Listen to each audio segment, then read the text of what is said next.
物主哥耶聖母嘅訊息聖母俾耶哥夫嘅周年嘅訊息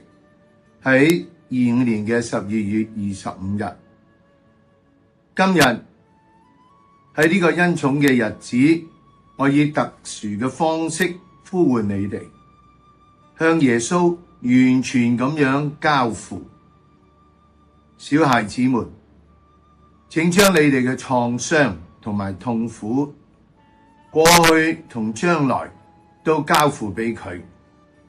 並讓耶穌開始掌管你哋嘅生命。我嘅孩子們，只有藉住完全嘅交付，耶穌先至能夠將佢自己賜俾你哋嘅生命。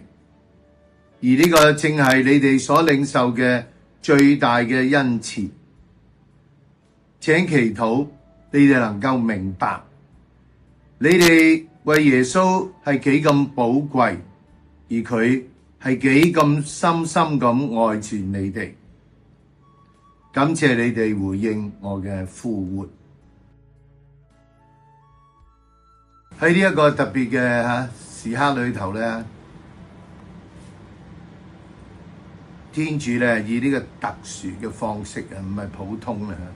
咁叫我哋咧要做一樣嘢，向耶穌完全嘅交付。如果喺神學嘅角度嚟講，我哋要捨棄自己，棄絕自我，無我嘅境界，將我哋自己完全俾晒天主。佢再一次提醒我哋係一個小孩子我哋要將我哋嘅成長嘅經歷過嘅呢啲創傷同埋痛苦，我哋要俾佢，唯有交出嚟，佢先能夠治癒我哋，否則我哋死咁揸住唔肯交託，主都冇辦法醫治我哋。呢個係我哋嘅過去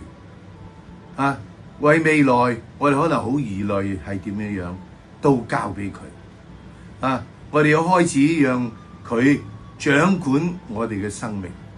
另一個角度就係話，我要完全聽佢話，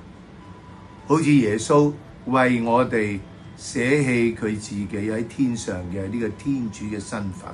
佢願意嚟到我哋當中。佢再一次咁嗌我哋，我嘅孩子們，唯有完全將自己交付，就係話我完全冇自己嘅所求，冇私結，我空虛晒我自己，我哋先能夠接受呢個耶穌俾我哋佢嘅生命。唯有咁樣，我哋先明白呢個係佢能夠俾我哋最大嘅恩寵，就係佢將佢自己俾咗我哋。如果我哋個心載滿其他呢啲以往嘅唔能夠空虛，我哋冇辦法接受佢。我哋更加仲需要喺一個祈禱喺同佢一齊嘅心境裏頭，我哋先能夠領悟到，喂，呢個佢俾我哋係我哋最大嘅禮物我哋其實每一個人係耶穌佢深深愛住嘅我哋係佢嘅至寶。如果我能夠明白呢樣嘢，我哋會係點樣呢？呢個就係佢邀請我哋佢甚至話感謝你哋回應我嘅呼喚，佢想我哋能夠去接受佢，讓佢充滿我哋。佢甚至咧先多謝我哋嘅回應。